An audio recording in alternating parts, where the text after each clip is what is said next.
Okay.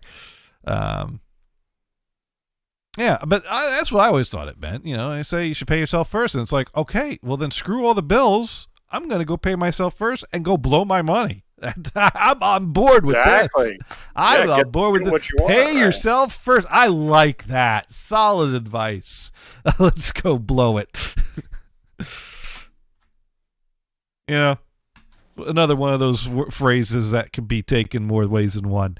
Anyways, we are live and we are ready to do another show.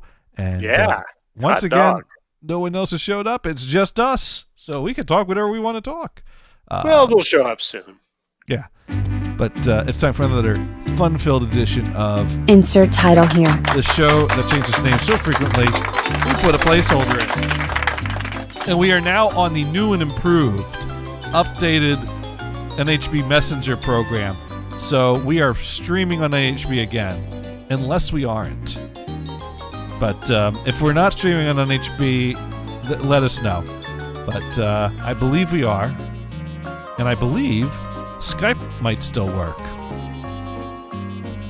So I connected to our live streaming Twitch account, and briefly I had this ad. Yeah. But it wasn't playing long enough to figure out what it is. So our sponsor is, I don't know. It's subliminal advertising. So when you find yourself waking up at 2 a.m. with a craving for something, you'll know what they were advertising. So, you could wake up at 2 a.m. and go, oh my God, I must have a cheeseburger. Or you could wake up at 2 a.m. and go, oh my God, I need to douche.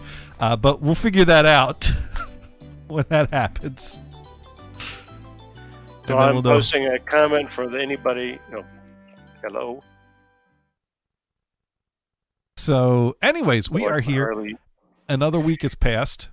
I posted a text, a chat. Yeah. What did you? What ad did you get when you connected? So when those people show up, they can post our sponsors. Yeah. Okay, then we'll know. So we'll wait for all those messages to come in, and we'll see what we get. And all those viewers that are watching us. So, Brian, there's an old family, I don't know if tradition's the right word, or maybe a family joke, or maybe a family story, or maybe a family song. Back in 1972, my grandfather on my mother's side bought a vacation house. This was years before you were born, right? Yeah, because I was born in 79. So 72 comes before. That was my freshman year of college. 9. Yeah, there you go. 72 or 79? 72. Ah, well, and Nixon was up for re-election. And my grandfather bought a vacation house for the family up in the endless mountains of northeastern Pennsylvania, just about 45 minutes north of Scranton. And so one of the things that they did when he bought the house was to put a drop ceiling in the kitchen. And apparently... Because those were always popular. Yeah, well, it was the 70s. I got to say... Did it have glitter on the ceiling? Because that was the time when that was popular. Because I visited a guy... actually, we visited probably in 1970. So I was still in high school. That had glitter on his ceiling. There you in fact, he made a little archway, like it was a window. Right. And he put glitter on that archway. There you go. Kind of cool because that was the thing, right? This was just a standard run-of-the-mill. Yes, go ahead. This was just a standard run-of-the-mill drop ceiling. And apparently one of my aunts was on top of the fridge trying to help with this because there's all this metal framework that you got to lock into place and everything. Oh, yeah, And my grandfather decided to put the ceiling in first and then read the directions, which is... or maybe it doesn't come with instructions. You can't do backwards. You can't put those panels up there without that structure. So well, he's putting the structure up, and every time he tried to put the structure up, they all come falling down and go clank, clank, clank, clank. and at some point, my aunt on the fridge noticed that, I think she noticed that it was or there was something going on that they put it together and then they dropped the tiles would fall through. But at some point, someone figured out that there were these tabs that would lock them in place, and someone else figured out that, well, you're putting this all in upside down, and that's why the tiles aren't staying in place. I see. Okay. Or that's why it was all falling down, because it was upside down, they were falling out, or something like that. I've gotten two versions of the story, one from my mom and one from one of my aunts. So you didn't directly witness. Oh, that's right, you wouldn't have, because you weren't born yet. But a song was born that day. And, a song. A song. Wow. My mom and my aunts at some point wrote a new song, and it went something like, "I've been working on the ceiling all the livelong day. Boop, boop. I've been working on the ceiling just to pass the time away. Boop, boop, boop, Can't boop. you hear our father yelling, 'Oh, you son of a bitch'?" I don't know the rest of it. That's Oh boy. But That's funny. I got to say, this past weekend, I found myself singing this song because I was running wires through my ceiling. That's right. That's right. It was a different ceiling work, same song. Right. So, Right. yeah. So basically, I reached a point of the wiring that I want to get the last 3 light fixtures that are on my downstairs that are on that old circuit that has old wires in it, that has dimming problems. I want to get that circuit done with, turned off, kaput, good night. I want to reach the point where I can turn the power off, take that breaker out of the breaker box, jump up and down on it a few times, and then turn the power back on. That's my goal. That's what I'm working towards here. So I decided that the living room light fixture was probably a good starting point to work with, because that's when we use the most. And getting that one on a new circuit that doesn't have a dimming problem would be great. And this also would give me an opportunity to add some recessed lights to the living room to give myself some alternate light options, because when I bought the new 65-inch TV, I found out that at some point the TV manufacturers find a way to make the TVs cheaper, and it was by foregoing the anti-glare layer that TVs used to have on them. Oh shit! So what brand did you buy? Samsung.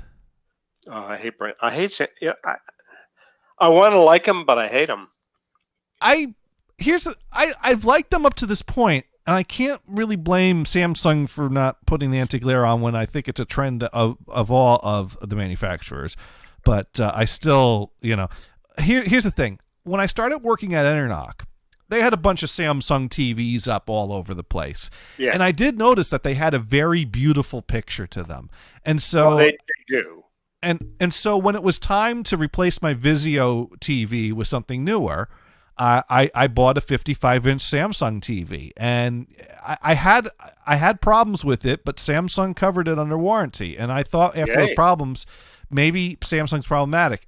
But one of my coworkers at Enernoc was a TV engineer who then got into networking because it pays better.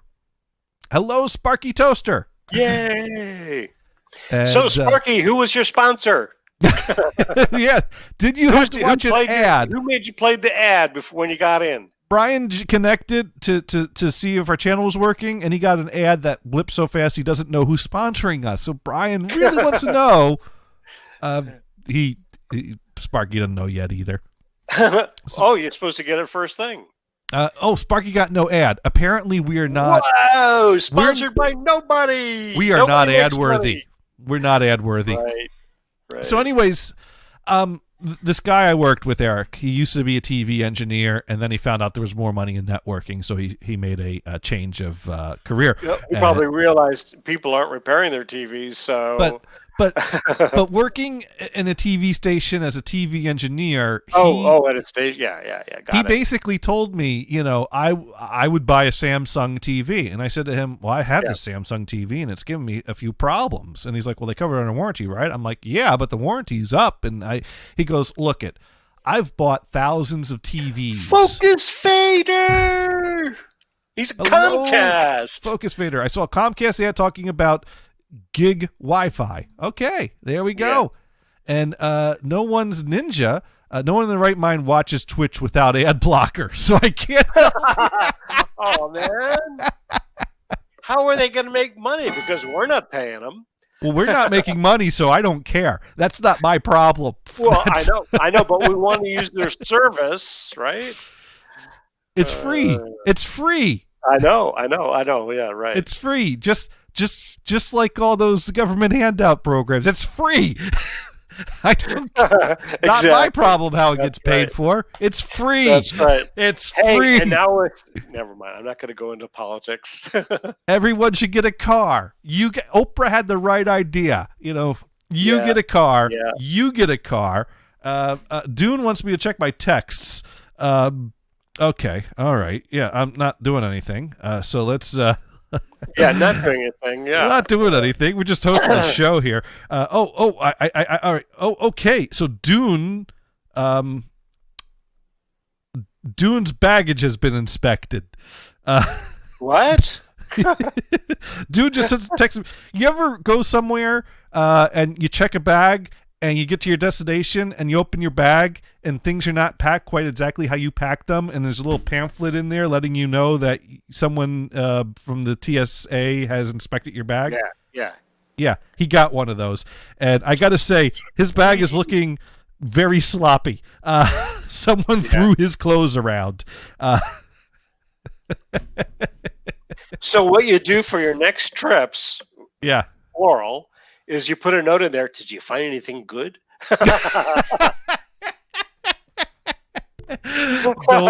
Don't mess with the TSA, Brian.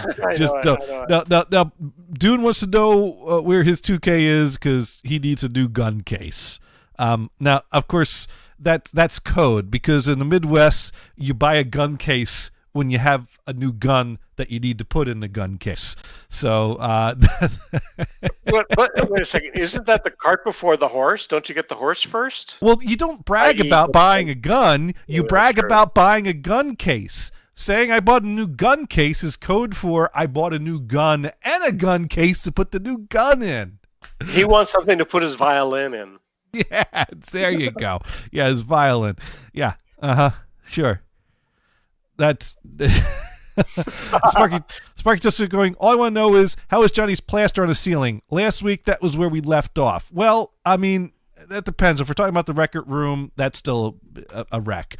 But the downstairs, I put the recessed lighting in, and I found something interesting out about the ceiling in the living room. What's better than having one ceiling in the living room? Two. Yes, you are right. Two ceilings is better than one. I don't know why, but it must be because I got the hole. So I bought these recessed lightings that's a spring loaded into a hole. So all you have to do is cut a 6-inch hole into your ceiling and wire it up, and bam, it goes right in. So I got the hole saw, and I'm sawing in the ceiling. And I get to the point where the ceiling in the living room is actually drywall, and I saw through, and this is what I got. Is that kind of catches you by surprise when that happens to you, doesn't it? I got a perfect hole. Oh no! I have to make another hole. That's awesome. Yes. And then of course the fixture won't work right. Correct? It still worked fine. It worked fine. Good. By the way, you mentioned your grandfather, I guess, but I was thinking of uncle and aunt. Well, you mentioned an uncle and aunt, right? So if your uncle is a blood relative to your family, the aunt really isn't a blood relative. So do you really call her an aunt, or do you call her something else like outlaw? You got in-laws, and that relative is an outlaw, right? Not related at all. There are 2 layers of wrong there that I don't feel like going into. So I'm just going to move right on to my ceiling. Just a distraction, because that's what I do. So it turns out that this first layer that you see I saw through is standard half-inch drywall with popcorn texture on top of it. This layer is 3/8 inch, which is the type of drywall you would use to blend in when patching plaster. But I did not run into any plaster in the ceiling. Oh, sure, there's lath everywhere for plaster to be adhered to, but there was no plaster. So this is actually 2 layers of drywall. Yes, 2 layers of drywall, and 2 different thicknesses. The inner layer is popcorn ceiling. Well, yeah, both of them are popcorn. Oh, both of them are. Okay, gotcha. Right. It's just that this one, my ceiling is thick. My ceiling is thick, yo. It's so thick. Double thick. Whatever. Yeah. What do you call that? Outlaw. Oh no! Wait a second. Now here's the other thing that offers some further insight. So when I took the ceiling fan down off of the ceiling so that I could, figure out how to run a new wire to that for my new circuit, I reached my hand in, and my hand came out, and it was all covered in black. So it turns out that the fire damage also exists in the joists between the first and second floor. So yay! More fire damage buried in these floors. So that was at one point the fire damage is heavier the closer to the front of the house you get. So which is true. I've got another idea for a note. Yeah. Stick a note in there that says, "Sorry about that. I did this." So when I sawed out the last hole that was closest to the front of the house, bits of charred paper started floating out from the ceiling. And I took one of those pieces, and it looks like a charred sample of ugly wallpaper. But I can't, not enough to quite make out what it is or what, but it's some kind of, it looked like it was a very multicolor pattern of some sort that would be great in the 70s. So this is inside, above the top layer. But here is the finished result of my holes and my spring-loaded recessed lights, and there we go. And that's nice. I like that. And this is great because these lights are out of the range of providing glare on the TV screen. So now we turn off the ceiling fan light when watching the TV and just use those lights to light the living room to not get so much glare on our screen, since Samsung is cheaped out. You can get these light bulbs that you can use the device to change color, so then you can make it all kinds of different colors.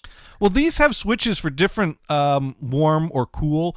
This is the second highest one. This is daylight. And the only thing that would go beyond this would be cool daylight, which is really looking blue at that point. But this is a very pure white. And it's very weird. I could put my hands on the 2 switches and alternate between lighting the room with the fan or lighting the room with those lights, and it looks like the wall changes color between white and yellow as I do that. It's kind of interesting. Now, what's a little bit less impressive is the reversed angle of this picture, which is I sent that to someone. So over here is what I had to do to get the cable, the power from the column past that area. I had to do a little cut. I started with this little patch up here, but I couldn't get around the corner there. So then I cut a little bit into there, and I couldn't quite. Then I cut a little bit more, and then there was something else blocking me here. So I basically opened this all up so I could lift the drill in there and drill a hole through that. So that's the compromising the structural integrity, right? Well, I think I did cut a big chunk out of a piece of wood here that after I opened up the ceiling, I looked up at that and I was like, I have no idea what that supports, but damn, that's a big chunk I cut out of it. I didn't hear any creaking. Nothing shifted. I am a little concerned about the long-term effects of having a big chunk cut out of. I mean, there's a lot of structural support here that I didn't cut, or that I drilled a hole in the middle to keep the structural integrity sound. So I'm not too worried, but I'm thinking about it some. I might try to find a way to wedge a 2x4 in some. The thing is, though, is I can't put a 2x4 under this because that's where the ceiling goes. And I can't really get anything over that. There's so much bracing in the way. I don't really have a way to patch it up, so to speak, by putting another piece of wood on top of it. It's just, I'm not too worried. There's a lot of supports there I didn't cut. What you could do? I mean, it is an enclosed space, right?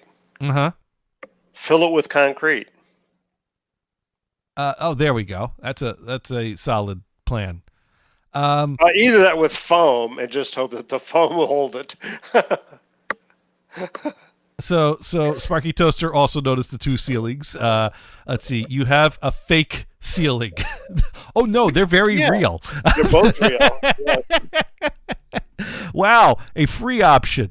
Let's see. Call her step aunt. All right. Yeah. You have a good firewall, Johnny. Yes, a good firewall. Literal. Yeah. There was a fire there. Johnny, those lights are not spaced evenly apart. They're good enough. They are. You know what? I measured them 2 feet apart. I measured twice. I measured a third time. I cut my holes. Things may have shifted a little bit as I cut my holes. I thought by a few inches it wouldn't be that big of a deal. Yeah, they're not. It's. I will concede that these are not perfectly spaced.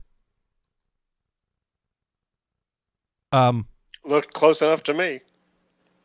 The left one, Sparky is right. The left light is a little off. But I'm not gonna, change that now. Yeah, close enough. Oh, so you're talking about the firewall, right? Yeah. So I know a guy that says, you know what? I've always been afraid of somebody that brings an explosive on an aircraft. Mm-hmm. So what I'll do is I'll bring an explosive on the aircraft, because what would be the chance of 2 explosives on the aircraft? I've told that joke many times, but yes, I did not invent that one. Yeah, well, that any statistician will tell you. I got it from the guy that you got that phone from. But yeah, any statistician will tell you the chances of there being 2 bombs on a plane is pretty negligible. Negligible. So if you bring the bomb. If you bring the first bomb, right, and we wonder why Dune gets searched by the TSA listening to this show. It didn't get put on the no-fly list, right? Hey, my browser is crashing. I need to refresh it, so I might. I'll be. Let's see. Oh wow, it is loading still. So Sparky toasted a little anal about the lights. I normally would be, except that I put it all together. And I looked at it, and I saw it was off a little bit, and I was like, good enough, because A, I was sore and tired from hard days of work, and 2, I am not patching the hole to put a new hole in that's just a few inches over. Yeah. The bigger problem is, wait a minute, I'd have to patch a hole. Yeah. The left one's a little off. I think what it is it's because that I had to fudge it a little bit to get the 2 feet distance even, right. And I think I overcompensated the fudging a little bit on the left light. But 3 out of 4 ain't bad. Let's see. No one's ninja types in, just paste an OCD warning sign on the outside of the room. Just don't specify what to look for. I like that. Hey, I need to refresh my browser because it's frozen. Okay. So I'll continue with the chat here while you may disappear or whatever. So as you can see, I'm in a different place. Not a green screen to be seen. There's the bed. This is the guest bedroom at the beach house. So, and interesting that Johnny's image is still there, but it's frozen. Of course, sometimes he just kind of stands there like he's frozen. There we go. Now, you had two windows for a moment there. Well, one's timing out. Oh, okay. I thought you were just going to close it and then pop back in again. Well, I closed it, but it was cool. StreamYard you were frozen there. We kind of go, oh, but that's normal. You look like you're frozen right now. Sparky saw two of me for a bit. Yeah, sometimes we see two ceilings, two Johnnies. That's right. That's right. Two green couches. No One's Ninja writes in, super white room. Hope you don't have eye floaters. Well, I'm going to put a dimmer switch in. They are dimmable LED lights. So my next trip to Lowe's, I'll be buying a dimmer switch because I like the. I don't like a orange yellow light, so I set it to the setting that's kind of pure white, but it's also very bright. So if I have a dimmer there, that gives me some options. But actually, he may have been talking to me because I would say that's your super room. white. Oh, probably. Yes. Your room is And by the way, I do have eye floaters. Thanks for saying that because now I notice them. You're bliss-free. Yes. No, I misunderstood. Sorry. I think everything's about me. No, that's cool. Yeah. That's cool. Well, Brian, we always do what we can to help. Make sure you notice all your... We ought to put something on the walls, huh? It's just a guest room, though, right? We had the place rented out. Yeah, it's a guest room. You want something on the walls, so. And that's why you have white walls, because I want to be able to put something on there. We have literally nothing. Oh, by the way, if you hear this funky noise, I have a wine cooler right next to the desk here. I was going to say, so I was going to shame you for having a guest room without a TV in it, but that wine fridge totally makes up for it. Yeah, right. Well, I do have an actual monitor for a computer. That is not something that you can. But I'm not using. Throw on South Park reruns to fall asleep to. Right. That's what you need in the guest room. Right. And kind of the thing is, you would put the TV. Well, you could put a TV on this wall between that closet and that door. Not a huge one, but big enough to see. Sparky Toaster suggesting that you put some women with big boobs on the wall, and then immediately saw where I was going to go with that comment and said pictures I meant, because I was going to say it'd be kind of weird if you just grabbed some random women and put them up on the wall. Yeah. I think that makes that room a dungeon at that point. See, we used right. Include the chains and the oh, you know how to party. Rings on the wall. So anyway, that ceiling used to be kind of a light fixture that was like a ship's wheel. Mm-hmm. Because this is the beach house, right? In fact, when we bought it, the decorations were all, shall we say, nautical things. I think this was the captain's office. Oh, there you go. Oh, well, you mean you had a ship wheel light fixture in your beach house and you took it out for a standard light fixture? Yeah. Brian, the hell? That was perfect. Well, but we're away from a nautical theme. So actually there is a seashell over here. I'll even bring it over. Oh, did you keep that light fixture? I might know some place that it would fit in nicely. Where? You wanted it? I'll take it if you got it. I have to look for it. It used to be. I'll give it to my dad. Say, here, put this somewhere on the Christmas tree. Actually, the Christmas tree in 2 boxes, and it's not there now. So either I moved to someplace else, or I'll take a look at it after the show, and if I have it, we'll figure that out. To you. Well, you know what? It's the type of thing that I'd probably give to my dad. He'd probably go, "Oh, that's nice. Your stepmom will never let me put that up." So, right. No one's ninja. Well, and you say, but where's the captain's office? Right? I think she has say in decor in every room in that house. But No One's Ninja writes in, Brian needs black light posters and some black lights in there. You know what? If you did that, would be the room that when you open up the door to go in there, all the smoke starts piling out. Yeah. There you go. And Sparky Toaster also agreeing with me, would have kept the ship wheel light, but that's just me. But I thought that would work great with a beach hat. I can't believe you took that down. Well, we're going with seashells, starfish. Ship's wheels go with that nicely. And actually, our Christmas tree. I had shown you a picture of the Christmas tree. The Christmas tree has these ornaments that we made from seashells, like a star, a seashell, a sand dollar, that kind of thing. It's kind of cool. So we're into the natural, rather. We'd have a picture of a whale on a wall or something like that. I see. Anyways, my main topic that I named this episode after is what exactly did I call this? Overlooked controversial BA ... Oh, okay, I obviously set the topic too long. Wait, we can fix this. I forget exactly how I worded this. Oh, overlooked controversial bathroom decisions not involving TP hanging. Yes, because I realized that I found another decision that one must make when it comes to their bathroom. Which direction do you have the door swing? Oh, yeah.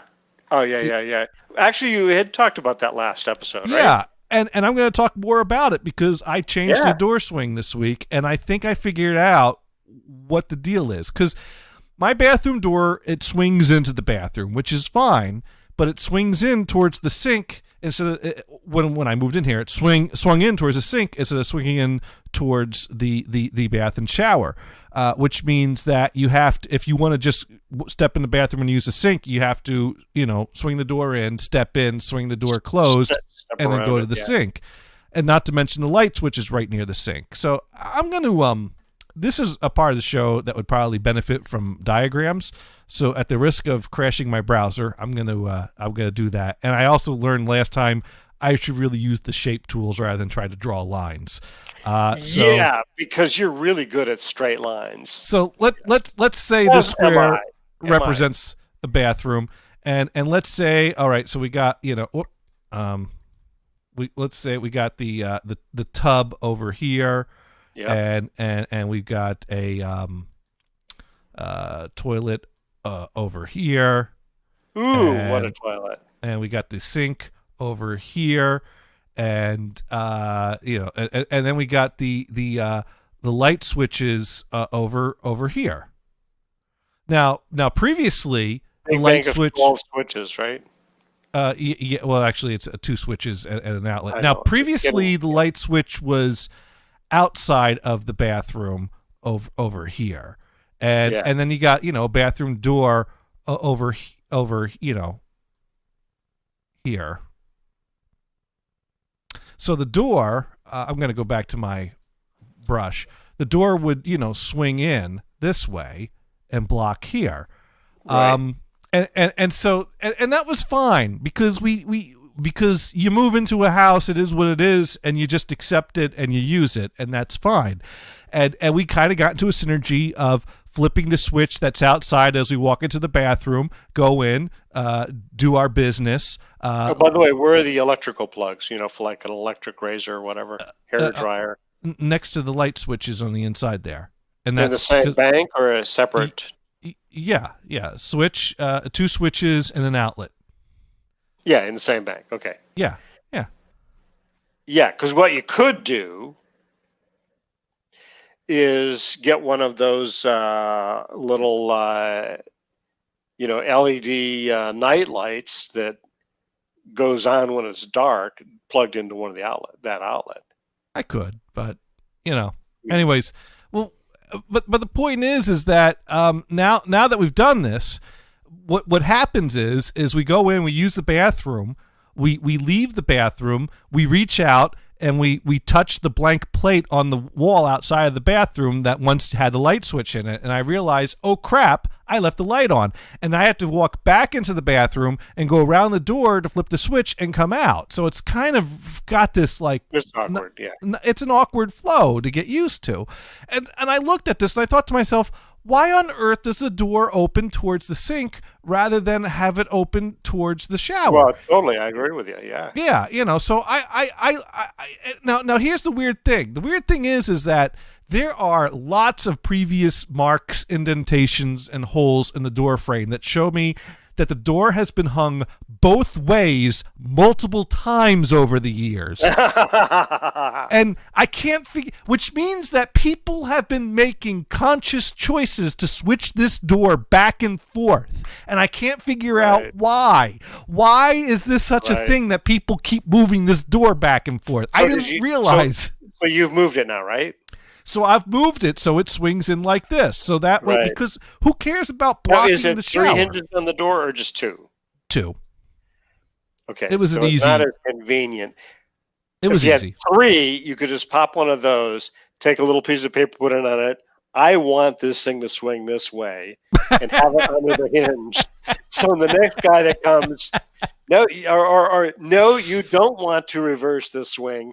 This is the proper way, right? So I could not figure out what the benefit was of having it swing, because for one thing, if you ever go in to use the shower, you always close the door disrobed and get in the shower. So the door's never in the way of the shower, really, because you're going to close it before you get in. But this way, it's kind of convenient. Just pop in, use the sink if you just want to quickly wash your hands or something. And then also, when we walk out of the bathroom and touch the blank plate, we just have to take a step back, reach in, flip the switch close, and continue on. Or for a quick wash your hands, the light from the bedroom is probably enough, so you don't even turn the light on. Right. Most of the time if you have don't the even need door to. there, Yeah. it will shade the sink, so you have to turn the light on. So anyways, I think I realized what might be the reasoning for having the door swing the other way. And and that is because it blocks immediate view of the toilet. And mind you, this bathroom is right off the kitchen. It's the only bathroom in the house.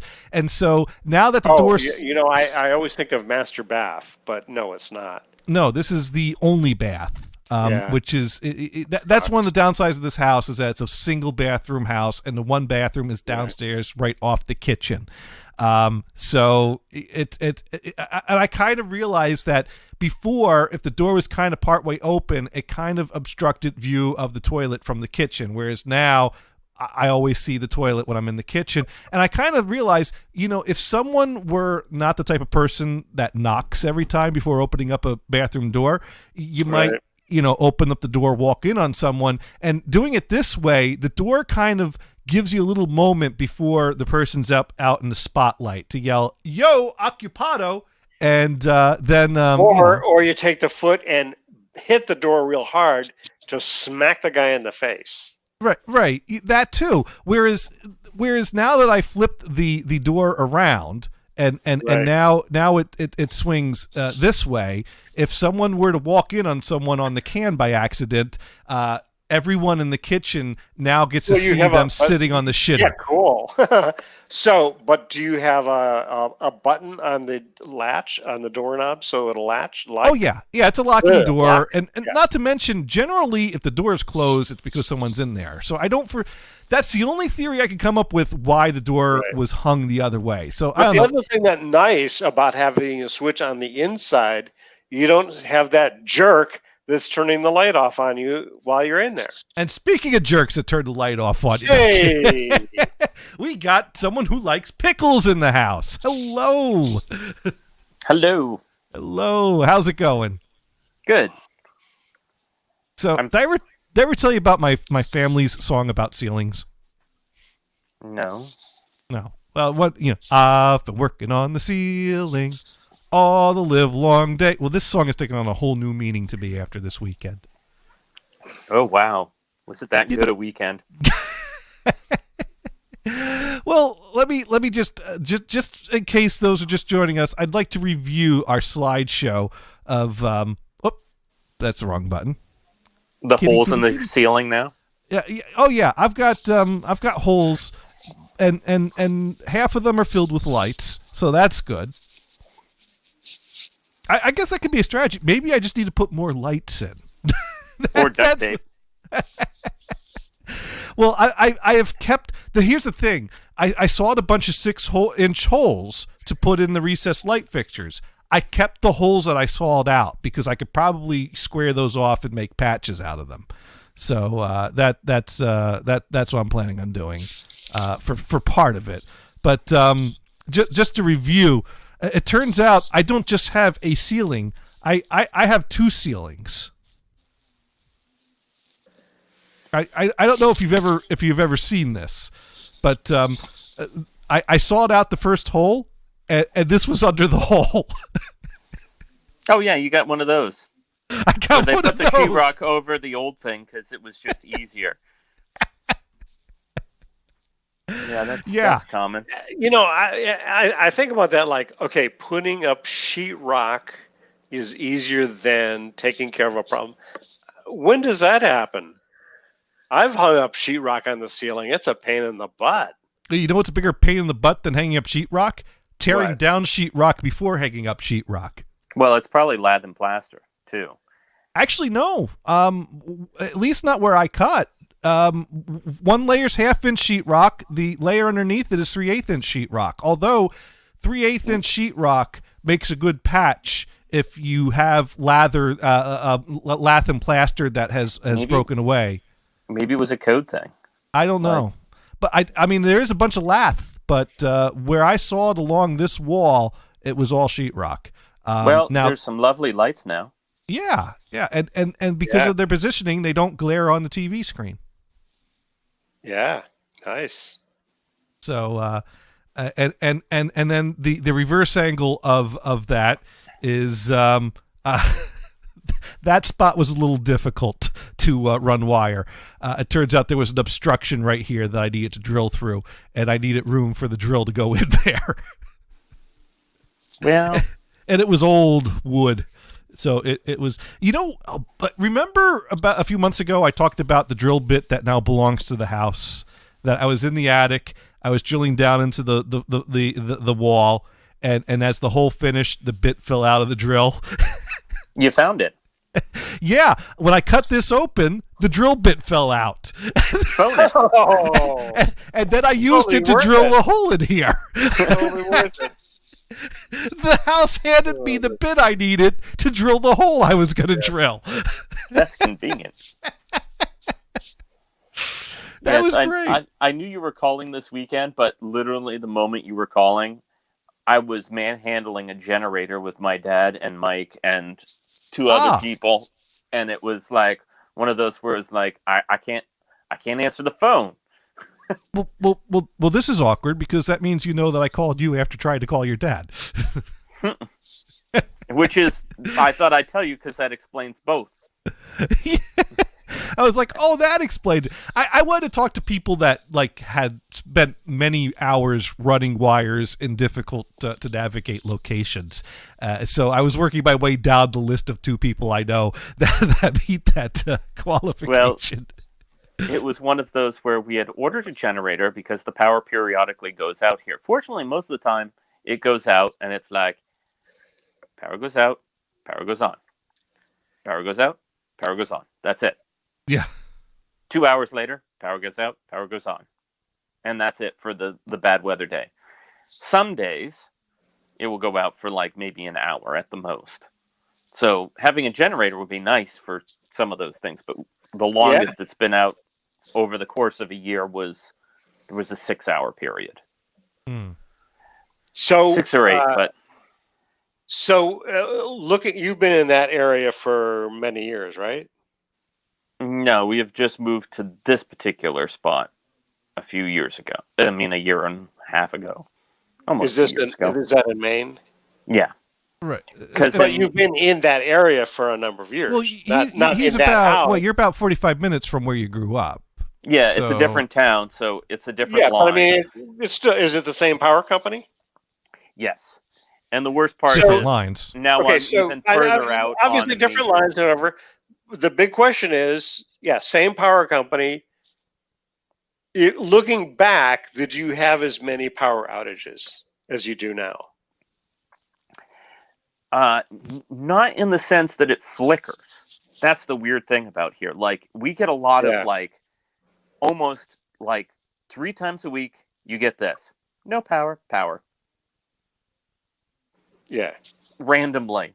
Wow. That 3 times sucks. a week. Which really Yeah. it's just enough to be irritating. Because yeah. then So you not, have to not wait for lengthy power outage, just this off, which a generator would help off. zero with. Right. Because Yeah, right. when the power goes out, it will go out, transfer switch kicks on, starts the generator, power comes on. That's what's going to happen with a generator. Right. Whereas Right. this is doing, and you're like, so now what Damn. I'm kind of worried about is it's going to start the generator, it's going to get all confused because it's constantly flickering on and off. But And then Yeah. everything will turn off. And that's not good for a generator to be on and off No. like that. no, and so So what I'm what you hoping is need is the important things you want to have on all the time.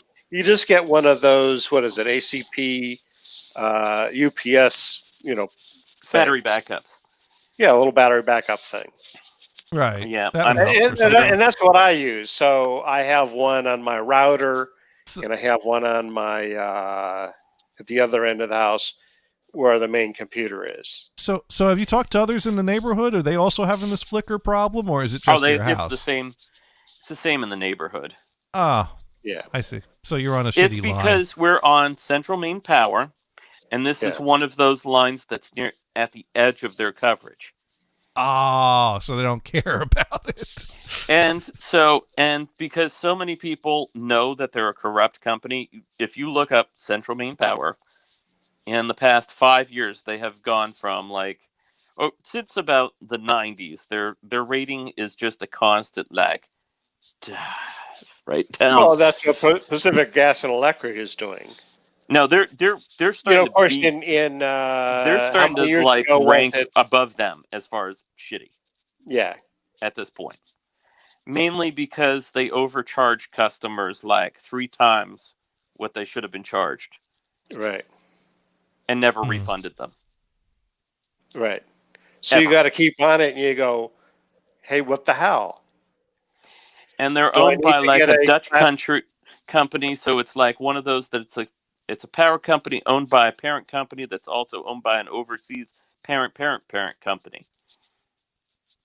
So Sparky Toaster suggests add a delay circuit to your generator, so if the power goes out and the generator comes yeah. on, the generator stays on for 5 minutes at least. I think the transfer switch does have that built in, and Oh, there when you my go. dad's setting it up, I'm going to inform him to set it for a good good 30-second delay, because it's just not worth it for the amount that we flicker. Right. Because I can wait 30 seconds, and if it's not going to come back on in 30 seconds, then yes, start the generator. But that would eliminate a lot of false starts. Hmm. Right. Because there are times where it goes out for a half hour or so, Yeah. and where your heat Well, is pretty what much do you have tied in the with house that can't be off for more than an hour? There's nothing that can't be off for more than an hour. Yeah. But I'm just like saying the furnace. but the furnace won't be on. You can't run water. You can't Fridge. heat water. The refrigerator. You have those sorts of electric things. water heater? The water heater is tied in with the furnace, which requires electricity to Okay. fire. Well, my furnace is an oil furnace, but it does have power line to it that needs to be on for it Sure. to. Well, I understand the pull oil? furnace because you've got also fans Yeah. and pumps and you name it. But like my water heater is just a separate one, and that doesn't have any power to it. Mhm. It's probably not the most efficient thing, but And then, And I've been trying to- so then if that were to be off for, let's say, 30 minutes, you probably wouldn't even notice. But here's the thing. The kicker is we ordered this generator in August. Okay. No word, no word, no word, no word, no word. We're coming this week. Then the next day, we're coming on this day. It's just like all of a sudden you have to be prepared for it. Drop everything. We're coming into town after months of no word. Discussion. They're just going to be there. Yeah, and we were just getting it delivered because, by the way, we were getting a Kohler because they have decent engines in them. Okay. But I have an electrician to help me hook it up, and it's just a matter of calling the gas company to put a tank for it. Because we're not on city gas, there is no city lines. Maine barely has natural gas. Propane tank. Yep. Yeah. Now, is this thing also a dual fuel thing? So it'll either on propane or gasoline or something like that? I have the feeling it will go either propane or propane. I'm not sure. Propane or propane accessories? Gas. It's in natural gas, not gas. Yeah. Sparky Toaster asking what name brand. You said it's a Kohler, right? Mm-hmm. Yeah. Okay. They're a decent brand, but it was like they're almost non-existent at the moment. Like, try and get one. Right. Interesting. Things are back ordered so many months, like refrigerators and stuff. I think it's the fallout of Sengen or whatever it was. Yeah. And the early part of the coronavirus. It's just like there's a backlog of stuff. Like another one to try and find. Try and find an AV receiver right now. I dare you. There's like none. Really? Yeah. I went looking for just a basic Pioneer receiver because my parents' stereo is kind of getting flaky. And I found them. I don't know. I know Mars said his was like a piece of shit, but I haven't had much trouble with mine. Mainly because the power resets it all the time. So. Nothing like I don't have to reset my router very often because, wait 5 minutes and it will.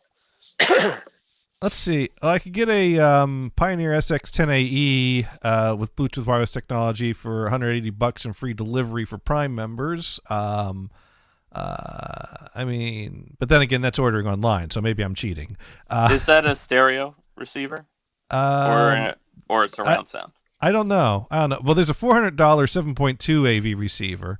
Because it's the SX that has Prime delivery. It's got to have the V to be a video receiver. A lot of them, the stereo receivers you can find.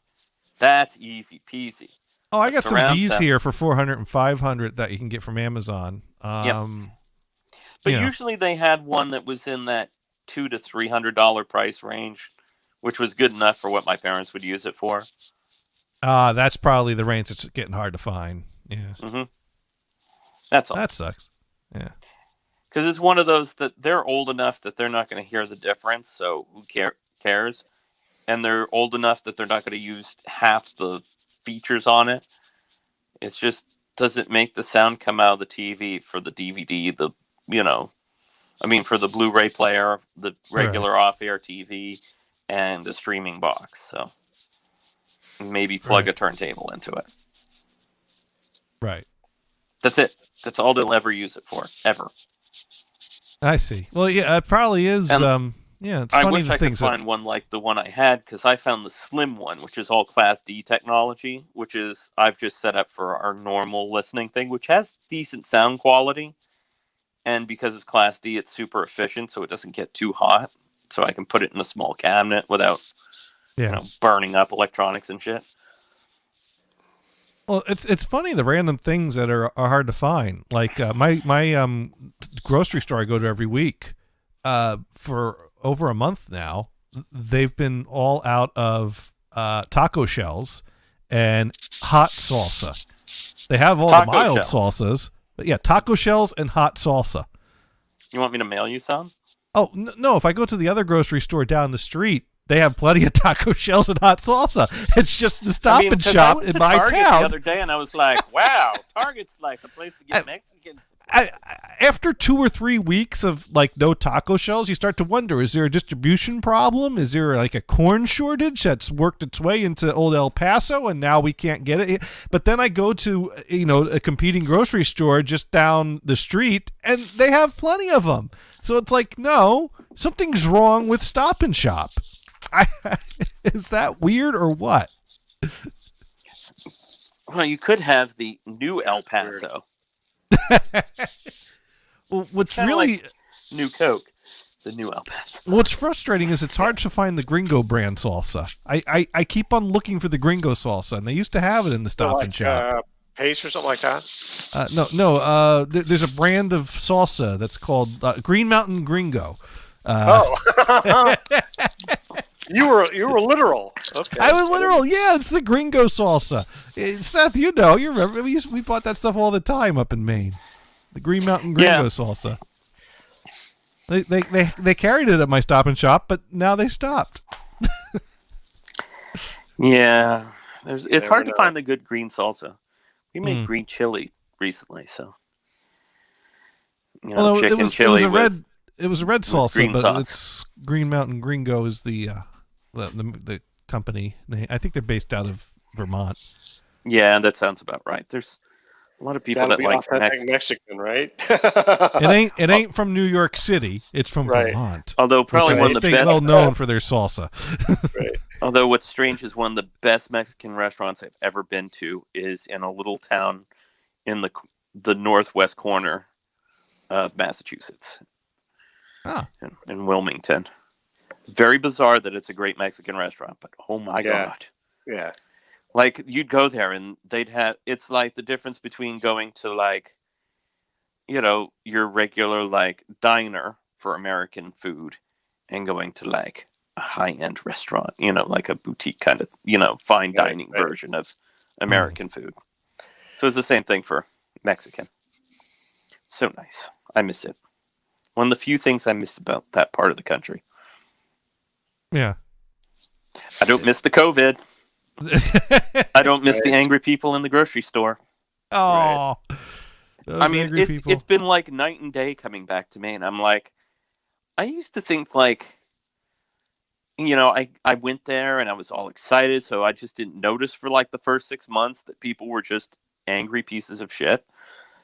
And then after a while, I was in the grocery store one day and I was like, no one says hi to anyone.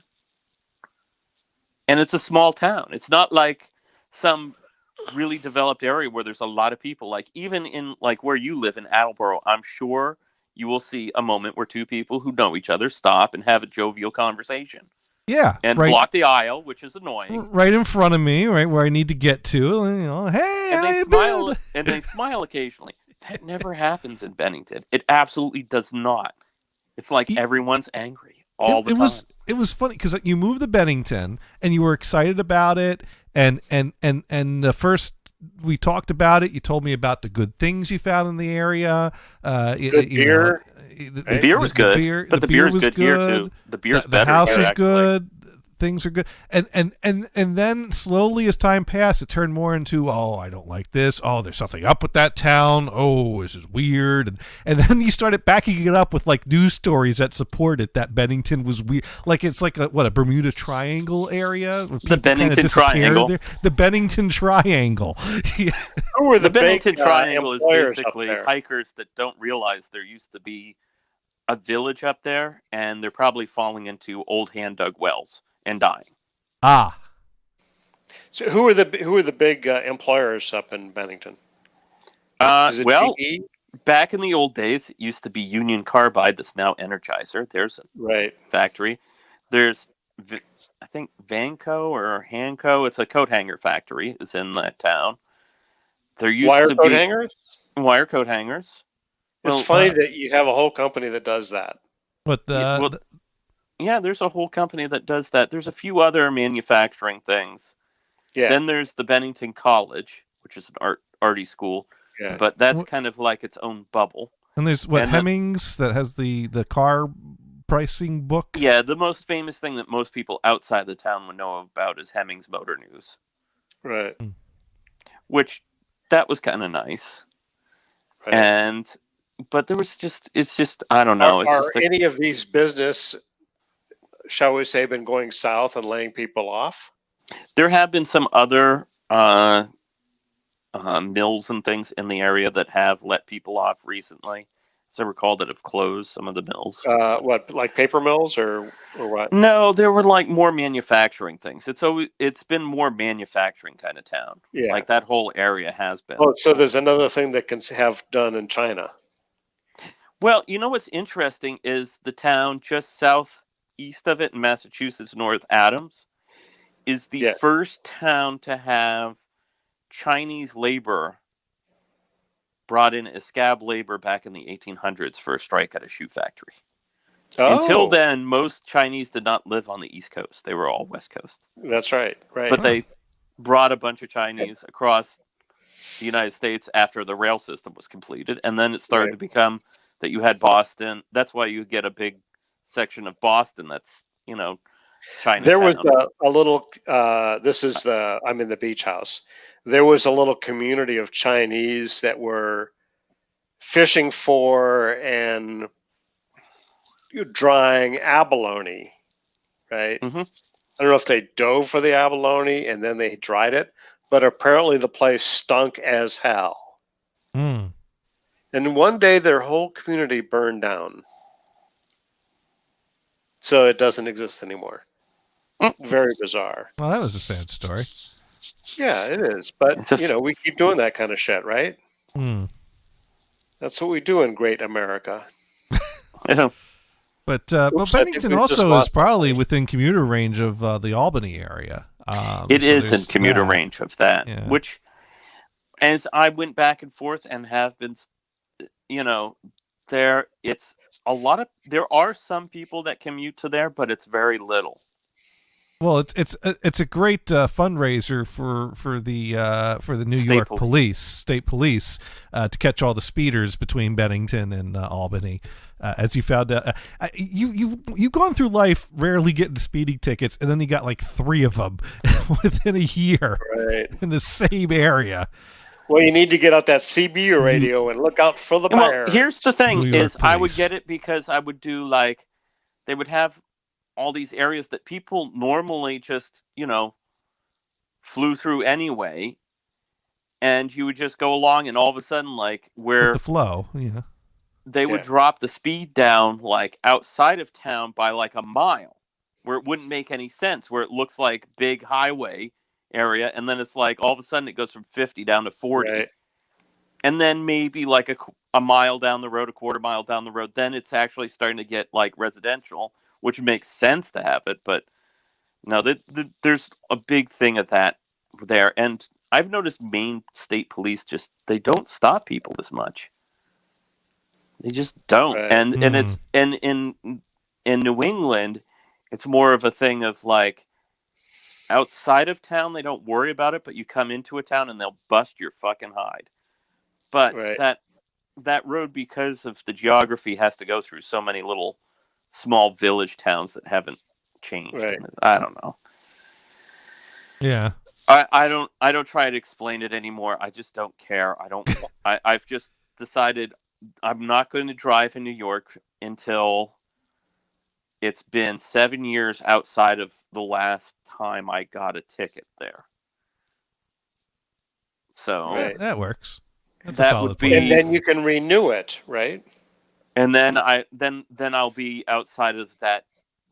Definitely be outside of this. You'll have a clean record as far as the state of New York is concerned, and so you might be able to talk your way out of a ticket or two. Right. See, a lot of them, I probably would have talked my way out of the second one if it wasn't for the first ticket, but it was one of those where you go to pass a car, and the fucking car speeds up. Oh, I hate those. Right. Yeah, I've had that ticket. And you know why? Because they drive a PT Cruiser. And I've discovered the people that drive PT Cruisers are assholes at this point. Sure. I gotta say, my worst pullover experience, which it was not bad, mostly because but was in New York. It was on I-88. I was driving back home from the lake house, so I took 81 up to New York and 88 across up towards Albany, and then cut across Massachusetts from there. And there was this dopey driver that was going slow, and if I tried to pass him, he'd speed up, And if I get behind him, he'd slow back down. And so I reached this point, and this was during a period of time where I wasn't using the radar detector because I lost my suction cups for it, and I was using Waze, which would kind of alert you to police that people would report, but no one had reported this officer yet. So I finally decide I need to get in front of this asshole and get away from him. So I knew that I was going to have to put the metal down to get past this guy because he was going to speed up on me as soon as I had an opportunity to pass him. So I got the opportunity to pass him. I pulled over. I floored it. He sped up. I sped up. It was basically like a race situation, and finally I got in front of him. And then that's when I saw Officer Donut right up there, and I slammed on the brakes, and the guy behind me probably passed me at this point, and he didn't laughing all the way. He didn't turn on his lights or anything, so I kept going down the road, and I was like, "Oh, good, maybe I hit the brakes quick enough." And I mean, yeah. I lost sight of him, and then all of a sudden, I see a car coming from the distance behind me. And I see it getting closer, and I see that it's a police car. And I'm like, oh, shit. He caught me, and he's taking his time catching up. Like, I could have exited on the next exit and be like, I need to gas up now, and lost him if I had thought of that.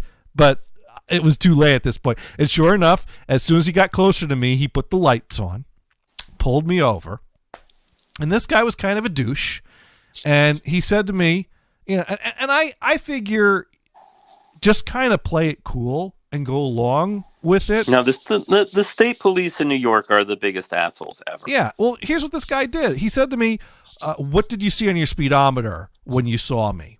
And I figure if I'm honest with him and just kind of play it cool, maybe I'll get a warning. And so I said 45. Right? And so and I think I said 65 or 70 or something that was over the limit, but not by a huge deal. And he said, okay, I'll be right back. And he went to his car, and he came back with a printed piece of a affidavit saying that I stated that to be used as evidence against me if I were to take this to court. He basically gave me the formal statement that he took my statement as admitting to speeding like that as evidence to be tied to this ticket. Yeah, I've never admitted to any speed that I've done. I always just say, I don't know. I wasn't paying attention. And here's the thing. I will say, I mean, I pulled over 2 or 3 times in Camden, and I always played it cool, like, I'm sorry, was I going a little fast? Not admitting to it, but that kind of implies that I know. And they've always been like, yeah, can you kind of slow it down here? Yeah, cool, sorry. Okay, here's a warning. If I see you doing this again, no, you're getting a ticket next time. And I was pulled over by 3 different Camden police, luckily. So I got my warning from each of them. But, see, I've found a difference between the state and the local, so... Yeah, well, they're all local, the Camden police. They're all cool. And, you know, not to mention, I think I knew the chief of police in Camden because he banked with us. So you know. That doesn't right. See, there you go. That helps. Yeah. So, but anyways, that guy was an asshole. That state New York. Connecticut state police are notorious, aren't they? I never got pulled over there. Yeah, they did. I would see that because if you travel on I-84, there's a Sturbridge exit at it's like exit 1, just as you get on to Massachusetts. It's technically in Massachusetts, but I would often see Connecticut police, like those cars that look like normal sedan. They're like the police interceptors that are toned down with all the hidden lights and stuff in them. Right. So that the ones that blend in. The ones that blend in. And you would see 2 or 3 of them. And when I would travel back and forth to college, I'd like to stop there because I'd usually have my car full of stuff. And so I'd stop there, and then I'd look in the parking lot, and I'd park my car next to one of them. Because I was like, you know what? If you're going to break into somebody's car to steal shit, and it's next to a state trooper, just for the fun of it, I would like to see that happen. Or I'd like to see them steal it and then look at the police officer and say, what the fuck? But that was just a normal car. Can I get one of those free passes for speeding or something because you just didn't feel like doing your job? There you go. Oh, yeah. Oh, you say it was right next to your car. But nothing ever happened because, no one's stupid enough to be like, oh, let's steal next to the cop car. That was a smart strategy. The other good trick to do if you ever don't want your car broken into is park next to a car that's wealthier and has better stuff in it. Park next to a fancy car. Mm-hmm. Park next to the car with the big screen TVs in the back of them. Exactly. Right. Or the big stuff in the trunk, and the trunk is tied closed rather than locked. Sparky Toaster writing in, I have noticed that people who drive Volvos are very strange people, and it usually holds true. Volvos are all over the map, for sure. I have experienced drunken driving with an old man in a Volvo. That was on, 684 or 687 and 87. I'm not saying you should drive drunk, but if you are going to drive drunk, a Volvo is a safe car, so that might be. It was a case of when you get on that extension between 87 from the Tappan Zee Bridge. That's like 687 that goes up to 84 in Connecticut, Danbury area. 684 up to 84, yeah. Yeah. When you first start on that and it's 5 lanes, it was a Volvo that was drifting so much that he drifted across all 5 lanes, back and forth like ping pong. And it was a case of I was in New York State, it's a video game. I got all the way over to the one lane, and he drifted into it. And then as he drifted out of it and hit the middle lane, I just gave it hell. And I was just like, I'm getting out of here. too fast for this thing, but I want to get a good mile between this and whatever accident's going to happen. Sparky Toaster pointing out, yes, Volvos have a built-in roll cage. Yeah, so if you so choose to drive drunk, you might want to do that in a Volvo. The only experience I have with a Volvo is I think the branch manager at the time of the Rockport branch of the bank I worked for drove a Volvo, and I only knew this because I had to follow him. It was funny. The Camden branch and the Rockport branch are just down the street from one another, and the Camden branch was short on cash, and the Rockport branch had plenty of cash. So they needed someone to run a car full of cash from Rockport to Camden.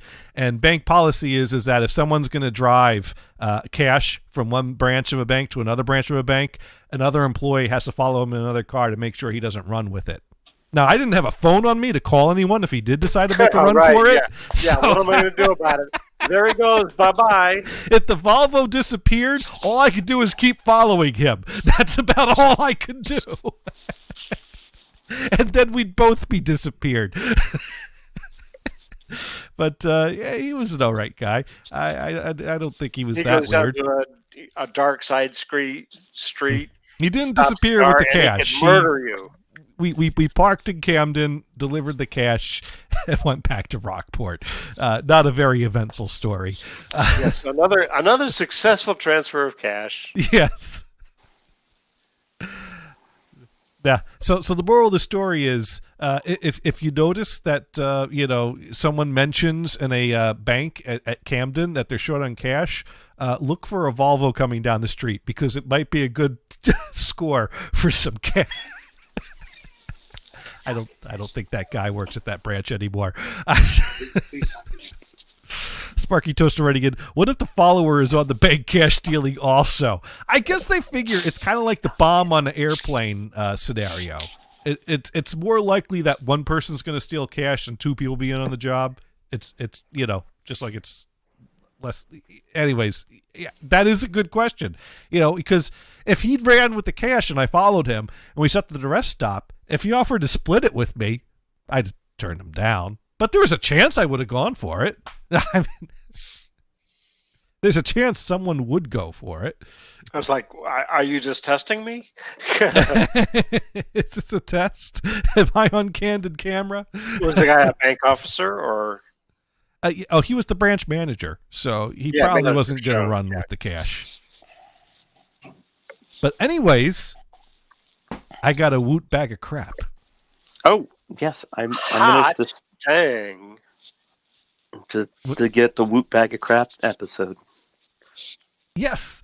So I I took a little peek in this, but I forgot what was in it. So this is going to be brand new all over again. So here we go. Woot bag of crap. So yeah, it was. Did you get Christmas. Why did you open it at all? Well, because I was well, Chris. You were going to hang back at it. You she know wanted what? first pick of certain things. I was going to lie and say I hung back, but I decided to. I see. Can we strike that from the record? The box is already open. Well, here's the problem. I can't find my tape gun to tape it back up. And all right. So, but honestly, exactly. I forget what's in here. All right. So, we got a nice shopping bag. Remember when you could use these way back when? That's right. Early last year, a whole year ago, you used to be able to still use these.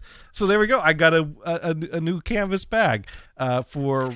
The interesting thing at the Safeway out here, you buy these plastic bags that are kind of reusable, right? And they will let you fill those back up. What's the difference if it's my cloth bag or the plastic bag? That's a good question. I don't know. But I'm looking forward to being able to use my own bags because the last batch of Stop and Shop bags have a problem that they split at the seam. I saw that picture. Yeah, I tweeted the picture to them. Hey, this was the selling point of back in the day when they said paper or plastic. Yeah, well now it's paper or paper. Do that. And paper used to be thicker than it is now. And I got a microfiber down alternative blanket. Pamper yourself with the luxurious, lightweight comfort all year round. Shell fabric, 100% polyester with satin binding. Quilt pattern is an elegant 6-inch box stitch. Filling, 100% polyester. This is a twin size microfiber down blanket. So, woohoo! That'll be good for the couch, right? That'll Since be good. Your bed is a queen size, right? Yeah, well, yeah, but Kristen's also got a twin that she sleeps on in her room most of the time. Oh, and second, you do have a twin size someplace. Okay. Yeah, so she could use that in her bed when the cat pees on the other one. Yes, I'm looking at you, Shantico, who peed on the bed again today. The power tools have been freaking out the cats. Mm-hmm. Yes. That would do it. Oh, get so upset.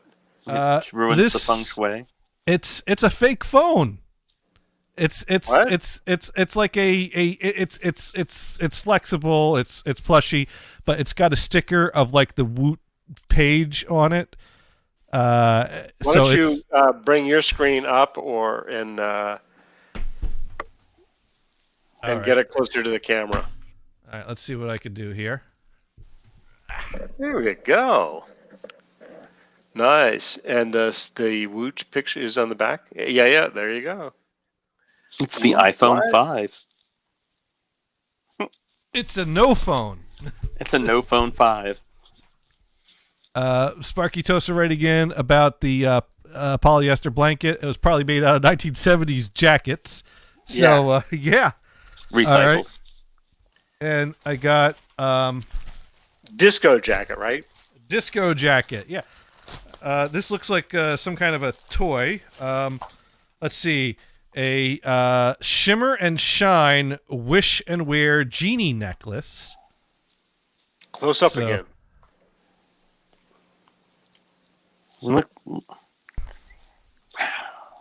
Looks like a chicken.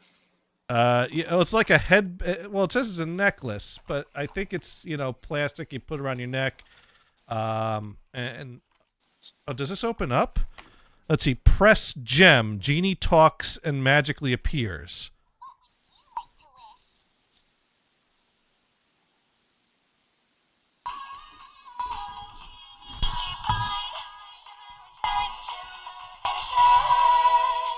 Oh, the noise gate keeps cutting it out.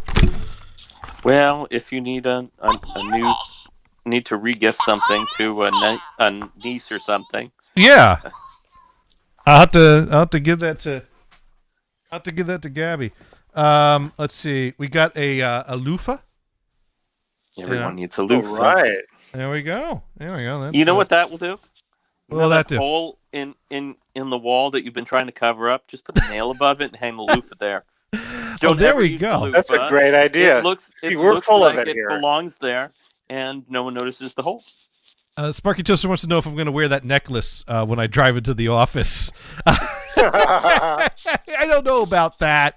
I have to think about that. With or without pants? All right. I got a wax pear. Ooh, I love those. Yeah, those are great What do you fun. do with those? You put them in a You bowl. throw them at people. You put them in a bowl. Oh, a decoration. Yeah, like you get a bowl of different wax fruit, so that way you could just have a bowl Fake of fruit in the fruit. middle of the table that never goes Yeah. bad. You know? Which also is great at work because you put it in the refrigerator. Yeah. Nobody will steal that. No, yeah. Well, you know what's Oh, great? wouldn't that be funny? You go to the refrigerator and you say, "Hey, someone took a bite out of it." Well, my great grandparents had a bowl of wax fruit out at one point, and I remember when we were going through the house divvying up the stuff. Greg took the wax fruit just because he thought it was cool, and one of the grapes was bitten in half. And I don't know which one of us did that, but it was obviously one of us. It's probably Greg. Yeah, it probably was. Oh, something Star Wars here. A Star Wars Wax bowl. die-cast X-Wing fighter, Red 5. Oh, that's awesome. That's better Wow. than bad. Yeah, That's there almost we good. go. That is I'm sorry, it's Legos? Hot Wheels starships. Now, this is a big box, but I see a little X-Wing fighter in here. I don't know if there's something bigger in the box. You don't want to open it. It made there goes the value. That's right. It a- used to have a collector's value. It's a new toy. It has no value. No, That's right. I don't The think it episode does. of it's like the Big new Bang Theory episodes. They with have the, no value. transporter device. Where like Sheldon the just newer had this- to get it. The newer the Star Wars, the less the value. So there's some assembly required, but it looks like it's kind of a Death Star run area, so you can attach your. Okay, so zoom in your picture again and reach it out to the camera because can't see squat this way. Yeah, I think like the X-wing fighter would go on this track here, maybe, and you can see it's kind of like a side of this Death Star. There's other plastic pieces here. I don't know where they go. Yeah, so I'll have to read the directions on that one. And the last thing I got, You're not even is- putting it back in the box? I'll put it back in the box after the show. Okay. People don't need to watch me fit things back in the box here. Let's see. That could be Fierce Hope. Why the only truth worth living for is greater than the empty promises of our chaotic world by Savannah Hartman. Known worldwide for her viral spoken word videos with over 30 million views. So it's a book. Yeah. I'll have to put that on the toilet tank. That way I have something to do if I forget to bring my phone to the shitter. New lighting in there, right? Yeah, there we go. Car shitter broke. Shitter's full. All right, that was exciting. So, Sparky Toaster suggesting that the wax fruit goes in the wax bowl. Yeah. And how is all this crap fitting into that box? It just does. And Sparky Toaster says, but even the old toys that have value were new at one time, so your new toy theory holds no weight. No, that's not true. We live in an era where things are mass produced much more and people save things much more. That's why, Because they think it'll become valuable at some point. like 1950s baseball cards that were put in bicycle spokes and thrown out have a lot of value today. 1980s baseball cards you could still buy sealed, unopened packs for $1 each. Right. Whereas an original AT-AT Walker from, the 70s and 80s probably had an M80 shoved into it for a realistic explosion experience. That's right. When the batteries got to the point that they oozed out and corroded the wires in it, so it wouldn't work anymore, and the parents are like, "We don't know what to do with this, and don't touch that; it's bad for you." So the kids take it out and blow it out and blow it up in the backyard. Yeah. I don't know how many of Star Wars figures I know have succumb to firecrackers and small fireworks. You never know what's going to hold value. I mean, here's the thing. Even some of the newer Star Wars toys, if there's a run on them, there's a shortage, and then people start to go on eBay with them. But then, again, in 5 years from now, people might not give a shit about any of those, or, that. You never know. It's funny. I was watching a video that the theme of the video was times that scalpers tried to scalp things and it backfired on them. Because they bought something, it turned out not to be as limited as they thought it was going to be, and then they were all undercutting each other on eBay to try to get part of their money back. And Right. and don't you love it when that happens? Because Absolutely. scalpers. Well, it's like occurring to me about records too. Of like all those records we used to buy at dollar bins, like Yeah. easily mint condition, and I'm looking at them now, and I'm like, because I've taken a pause. I stopped halfway through my collection at about M, but I need to pick up at N and keep going and logging the rest of them. But like records, I'm like, this is a mint condition copy of this. You mean you can't find a Nirvana? I'm not talking Nirvana. I'm talking like a copy of something like Fleetwood Mac Rumors. I'm not even that, but like some of those like 80s new wave bands, like a copy of the Go-Go's, let's say. Oh yeah, Well, I was they were a thinking it's dime a like dozen. you used to pick those up for $1, That's the brand only reason new. I said Nirvana. And then Yeah. you go to a record store now in Boston, and they're like, that would be $15 for the same copy. And you're just like, those used to be a dime a dozen. I have a copy of Physical Graffiti that's in fairly decent shape that I bought for $2. I think I paid $1 for mine. It doesn't have the insert, but that was at the flea market in Annville. This was at the Keystone music place that used to be in Lebanon. Oh yeah, they had that $2 bit. Yeah, That's where I bought that they Zodiac bought record. stuff for $1, and now that they know there's some value to it, they're jacking up the price. So you got to go to the flea market instead. Well, the flea markets even are kind The of going flea up, but markets- there are good deals to find sometimes. It Right. varies. But the thing with flea markets is you tend to find the records that are beat within an inch of their life, unless you get lucky. Sure. Well, it depends on the vendors. I mean, the tables outside, there's a lot of beat shit. The people that are like running a record store out of a flea market cubby sometimes have their stock might be a little. It all varies. There's no. You just have But to then find again, the right vendor. no record store, no other record store in the world is like Bob's. You got to give them that. I mean, and when Corona is dying down, I got to make a pilgrimage over there just to check it out sometime. I may have to do that anyway. I think it changed ownership. Didn't Bob sell to someone? I saw something on Facebook referencing another owner. I don't know. I think so. He was due for retirement, and I know when I moved down to Bennington, he was kind of hinting at like trying to give out feelers to people that came in there that would want to buy it. And just we're talking about just for the listeners. This is the Record Connection in Waterville, Maine, an awesome as opposed record to the store. Record Connection in Ephrata, Pennsylvania.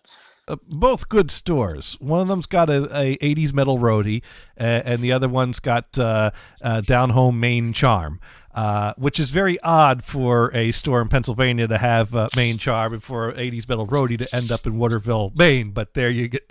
I think I got that reversed. I would love it if 80s Metal Roadie actually owns the store now. That would be great. The funniest thing I always remembered about 80s Metal Roadie, I don't know this guy's name, and we didn't know him that well, but he We just knew him enough to have a name for him. we do, yeah, we had a name for him because you walked in the store, you looked at that guy, you said, well, that's an 80s Metal Roadie right there. I was looking through the 8 tracks that they didn't even have out on the floor, but they were, accessible to past the door. There's like a, employees only area, and you might be able to get like 2 or 3 steps through there before alarm bells start going off and people start asking what's up here. And so you see that within the 2-foot range of the employees only section is a bunch of 8-track tapes that are kind of inviting and not hidden. Or, so, you step in there, start looking through the tapes, and he comes out and he goes, I already got all the good ones. And I'm like, well, we're not looking for AC/DC today, so I think we're good. but I asked him, do you have any quads? And he goes, no, they can't do that because they already fit 8 tracks onto an 8-track tape to do stereo. They'd have to fit 16 tracks on it to do quad. And that's when I explained to 80s Metal Roadie how quadraphonic 8-track tapes work. And it blew his mind, the concept of 2 programs instead of 4. And what was in? No, he was more fascinating than you thought because obviously he got into music through the 80s metal thing. Right. He had a but demo. By working at that store and having basically a Grateful Dead psychedelic music junkie running the store, which was kind of cool. There was a lot of like weird, like if you wanted a copy of like a nice reissue on CD or something of like the Chocolate Watch Band, they would have it. It's like this weird like thing of like a collection of odd psychedelia that was like really underground and hard to know about, like stuff that makes Ultimate Spinach seem like mainstream. Yeah. I'm serious, but if you look through the psychedelic section, it was like they had some real, interesting like, stuff in there. Rabbit hole of stuff. Yeah, well, that's where you bought your copy of The Head Shop. With that and even Bob had never psychedelic heard cover of of that. Sonny. You know, the guy that ran the other Record Connection had never heard of that album, so I brought it in one day, and he's just like, because that I got to the point where I would just bring in records to listen to that were out of my own collection. And then he'd just be like, well, you should try this album then afterwards. So he made money. Sparky Toaster pointing out that he lives close to Ephrata, Pennsylvania. You got to check it out then. That's right on 550 North Reading Road in Ephrata, Pennsylvania. There's like, a route number for that. Oh, 272. Yeah, it's 272. It was one of those north-south slightly things. Not far from some great smelling Amish country area. If you're taking the back roads, but if we would take the back roads, and we try to find the back roads that smelled the least shittiest, and usually failed.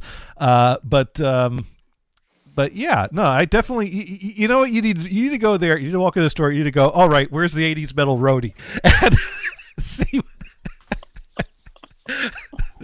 I don't recommend doing that. But one time I was there, and he was talking to some chick he must have known from school that he hadn't seen in a number of years, and they were mind you, this up. is like 20 years ago. Yeah. Oh, that was like 20. Well, I mean, I went back there after post-college, but it was within 5 years of post-college. And he was talking to this chick he knew, and it was like, oh, yeah, we recorded a demo. And so I got to hear the 80s Metal Roadie demo. And I don't remember much about it. I bet you anything it's at the place that I interned at. Probably.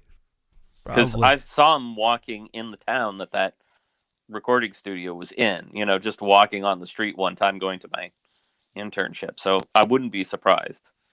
But you never know. Lancaster had a scene too. But they had a great record selection. They had a great CD selection. They had a whole room devoted to 45s. And I shouldn't say past tense because I still have all this. So definitely check them out. Oh, they got a website, recordconnectionpa.com. So yeah. And I wonder if it's been updated at all, though. Actually, it looks a lot newer than the last time I looked at the page, but it probably has been 10 years since I looked at this page. So I want to see if they still have a picture of 80s Metal Roadie anymore. They used to have a few pictures of the employees on the page. So let's go ahead and screen share this a bit, and then we'll have to see what we got for the Waterville shop, because we gotta cover all it. If you get to Waterville, check out the Record Connection. If you get to Ephrata, check out the Record Connection. They're both great.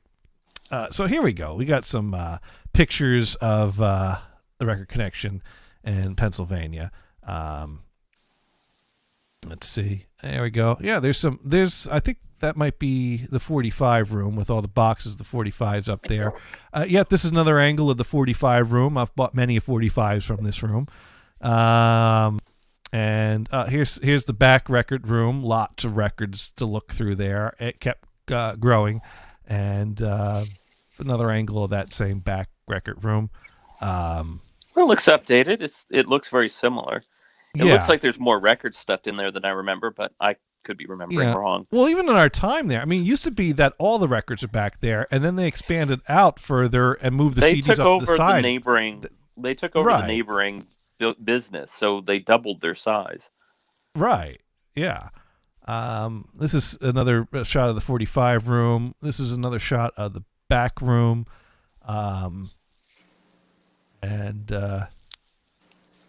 This is the CD section. That door in the back there was in there that they had the 8 tracks. Here's some more CDs and T-shirts, but no pictures of employees. Here's some DVDs. They used to have pictures of the employees. Let's see, picture of the window. It's a slideshow here. So, Maybe they're only doing stuff online now. No employee pictures. That's too bad. Let's see. Contact us. No, it's just a form. No information about who we're contacting. Let's see. Articles. Well, here's one of the guys. That's the owner. The owner. Yeah. So I guess these are articles that include. Oh, and that opens up an email window. I thought that would open up an article or something. Read more. So no pictures of 80s Metal Roadie, unfortunately. But that's okay. Sparky Toaster Ready Get. At least you pronounce Ephrata correctly. Some people who are out of towners say Ephrata. I don't see how you get that. They don't just say Euphrates? Euphrates. That looks Ephrata is the only way I would think to pronounce that word, but maybe I heard it as well because we went there all the time. Well, I heard it because we live close enough that I got corrected once, and then I never pronounced it wrong again. Yeah. It's like I remember one time we were with the marching band. And I think it was when we played at the local high school, and the high school students went nuts when we played because we were the shit, a college marching band, and when someone yelled out, "Yay, Lebanon Valley!" and someone in the marching band yelled back, "It's Lebanon."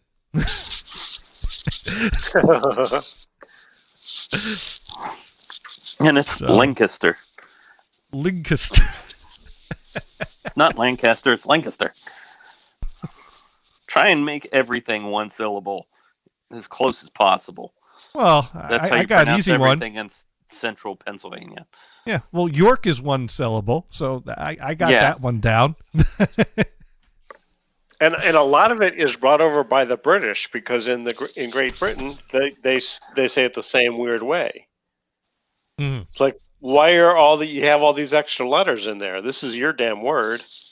And then you go, why are you saying that aluminium?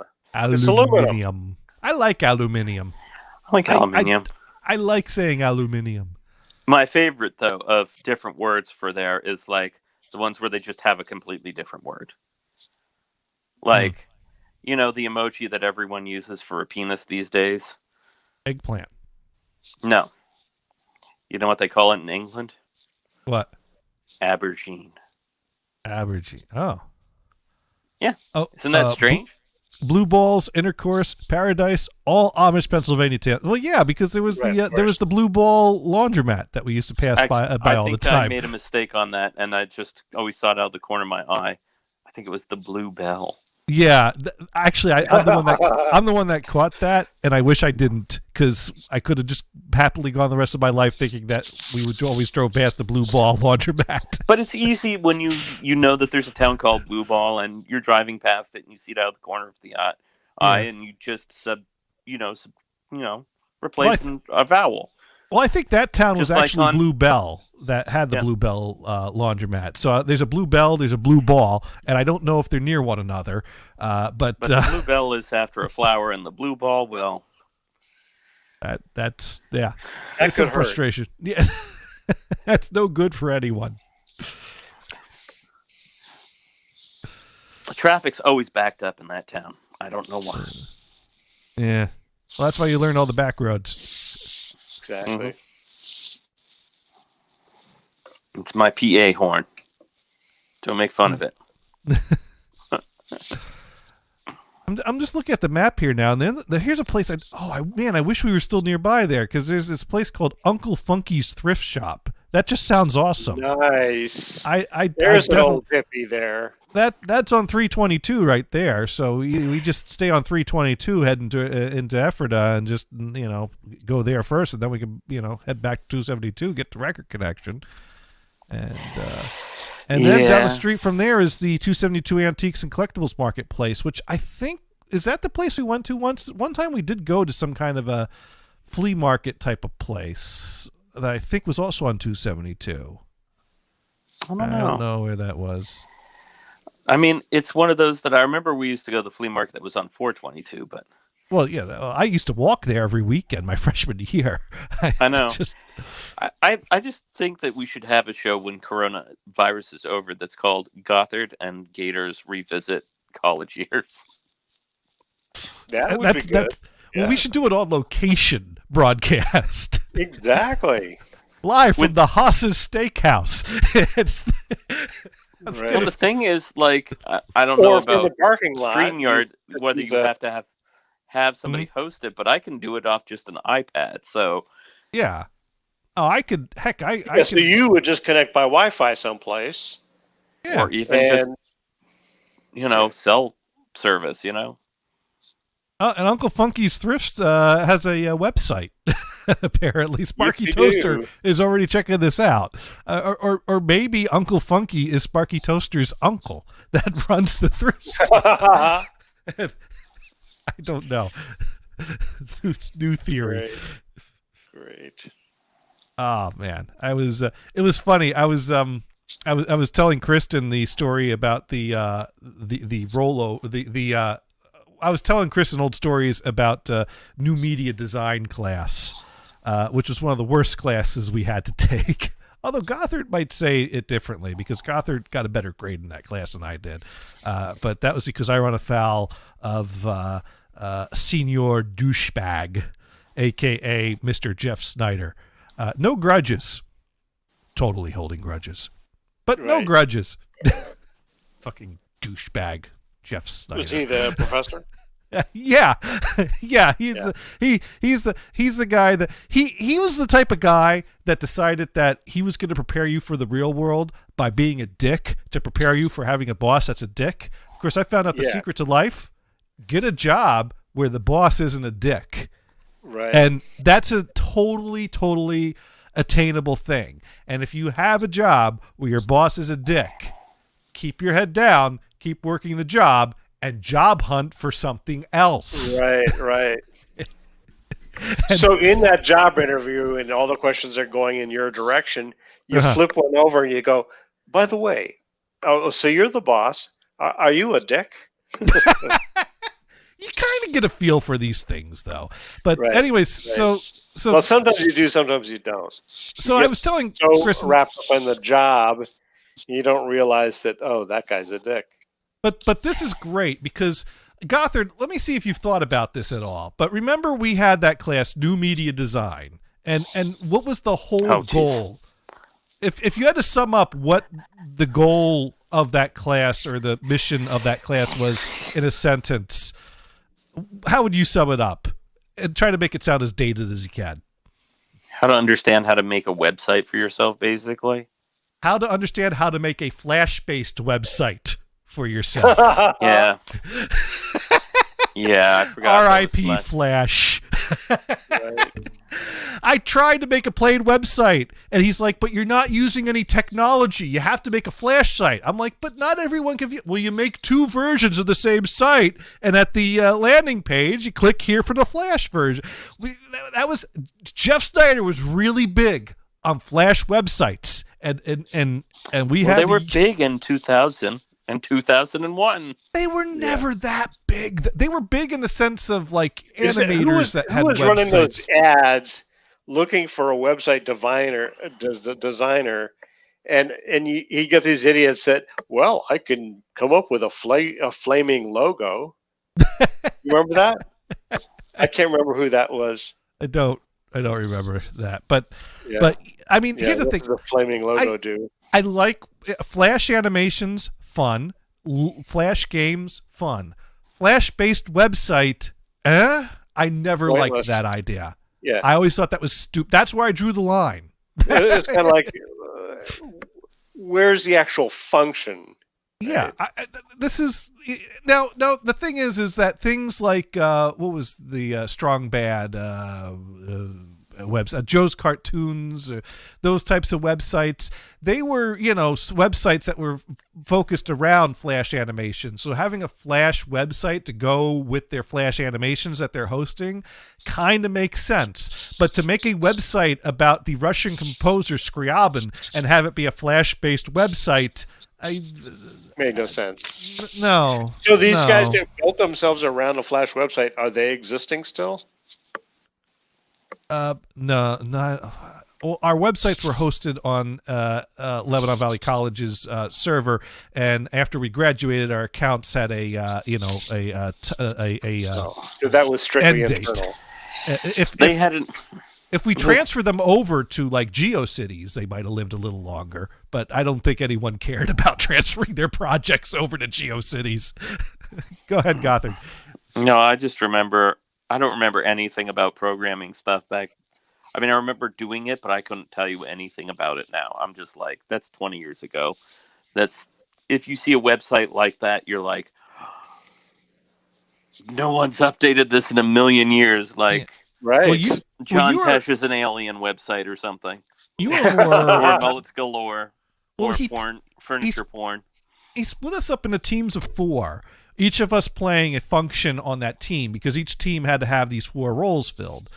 And Gothard was the photo editor and Photoshop and picture guru on his team, and I was on a different team from him. I was on a team with Marcia, Brock, and Dave Wingham, which I had no problems with any of those peeps. They were all cool people. Marcia a little high strung, but and Brock a little. I don't know.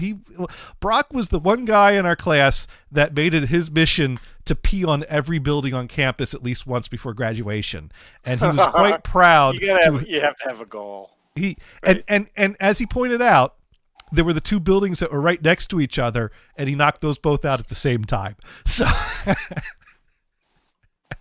think that was like the sports center and the new building that was next to the sports center. He found a spot that wasn't as well lit as the rest of the building and just kind of knocked them both out. That's right. You remember that? You remember Brock talking about this in class? Yep. He was an odd fellow. He liked trains. Yes, he did. But he also he got in with a professional rock band before graduating, so he already got a good start to a music industry career. He was interning with the Badleys, I wonder whatever came of him. Whatever came of the Badleys. Well, that I think we could probably find out. Google. Because they had released just go directly to Wikipedia. The Badleys have a Wikipedia page. So the Badleys are an American roots rock band from Selinsgrove. I'm probably butchering Selinsgrove, Pennsylvania. Get it all in one syllable, right? Formed in 1990, they released several independent albums and achieved national success with their 1995 album, River Songs. In 1998, after recording a follow-up album, Polydor Atlas was sold to the Seagram Corporation, which delayed the release of the album and eventually led to the Badleys being dropped from the roster. They have continued to perform and produce albums independently and released in 2013 a double album, Epiphones and Empty Rooms. The Badleys... Does it list members? Yeah. Did he eventually become a member of the band? Oh, no. If it's really up to date, you get all of these, everybody that had been involved. The term Brock appears 0 times in this article, so Brock is not significant enough to be mentioned in the wiki, and it's quite an extensive Wikipedia page, I do have to say. But it makes sense that I don't remember the details about them, but I remember through Brock's connection of working with them, Senior Douchebag worked out having them come into class to talk about the ins and outs of the music industry with us, and I do remember that they were happy people. They enjoyed what they do, and they weren't trying to be pessimistic, but they certainly did not have a very positive view of the music industry, and I think that probably they came in after being dropped from the label and the album being delayed released. So yeah, I do recall them it makes sense that they were kind of screwed over by the industry before they spoke to us with their attitude towards the industry that they demonstrated when speaking. Right. Actually, it was right around that time it would have been, because we went to college from 97 to 2001, and it probably would have been around 99 that we saw that they came in and spoke with us. But yeah, the thing I remember about New Media Design was I got totally screwed. And what made me feel a little bit better about it years later was that you told me that Marsha muttered something under her breath about Senior Douchebag being an ass after he tore me apart in front of my group. And I never knew she did that until you told me. No, it was one of those that she's just like, oh my God, like I'm not like the biggest fan of John, but why? It's just like, why is he being such an asshole? Like, really, like bad stuff. Yeah. Now the problem with a teaching style of preparing you to work for an asshole is, like I said, what do you do when you're working for an asshole? Keep your head down, push through, but you find another gig. You can't do that with a teacher. No, you're so stuck. It doesn't work. It doesn't work Right. for real life experience. Can't wait for the semester to end, right? Oh God! But yeah, why did I bring that up? So many. You like? Oh, Yeah, the rollover. The best part of that class was your rollover. Oh yes, my fake smile on Dave Wincham.